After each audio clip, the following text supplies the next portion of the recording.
avoid so as to avoid waking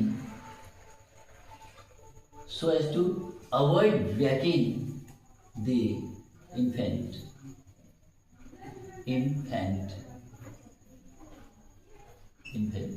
means शिशु. She got up quietly. वह शांति से उठी. So as to avoid waking the infant.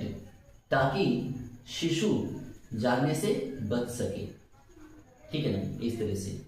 तो avoid एक ऐसी क्रिया है जिसके बाद में जीरण का यूज करते हैं, यानी कि आईएनजी वर्ब का यूज करेंगे, वो जीरण कहलाता है. ठीक है ना, इस तरह से. अब देखना है कि अब जैसे हम यहाँ SOS2 का प्रयोग कर रहे हैं, ये SOS2 का प्रयोग हुआ है, यहाँ भी SOS2 का प्रयोग है, यहाँ भी SOS2 का प्रयोग है. तो ये SOS2 का प्रयोग किस लिए दिखा रहे हैं हम? ताकि के अर्थ में. ठीक है ना, ताकि. ठीक है ना, उद्देश्य बताने के लिए, लक्ष्य बताने के लिए, कारण बताने के लिए. ठीक है ना, हम इसका प्रयोग कर रहे हैं. तो इन ऑर्डर टू SOS2 का प्रयोग एक जैसे है दोनों का, यानी कि ये मान लीजिए कि इन ऑर्डर टू का मतलब होता है SOS2 या SOS2 का मतलब होता है इन ऑर्डर टू. दोनों एक दूसरे के साथ में है. ठीक है ना. अब देखिए अगला. अब जैसे मान लीजिए कहना पड़े मैंने एक पेन खरीदा अपने मित्र के लिए ताकि वो परीक्षा में लिख सके, ताकि वह उत्तर लिख सके. ठीक है ना, मैंने एक पेन खरीदा. ठीक है ना, तो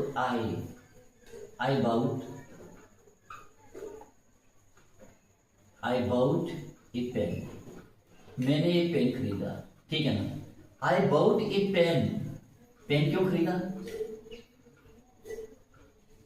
सो एज टू हेल्प, ताकि मदद मिले. ठीक है ना, किसको? So as to help my friend, ताकि मेरे मित्र को मदद मिले. So as to help my friend. अब हेल्प के बाद में जो क्रिया लगेगी वो टू वाली भी लगा सकते हैं और बिना टू वाली भी लगा सकते हैं. ठीक है ना, तो यहाँ हम बेयर इंफिनिटिव का यूज कर रहे हैं. तो राइट लिखते हैं, write the answer, write the answer, write the answer. I bought a pen, मैंने पेन खरीदा. So as to help my friend write the answer. मैंने पेन खरीदा ताकि अपने मित्र की मदद हो सके परीक्षा में, ये उत्तर को लिखने में उसकी मदद हो सके. ठीक है ना, अगर परीक्षा में लिखना है तो राइट दी एग्जाम ऐसे हो जाएगा.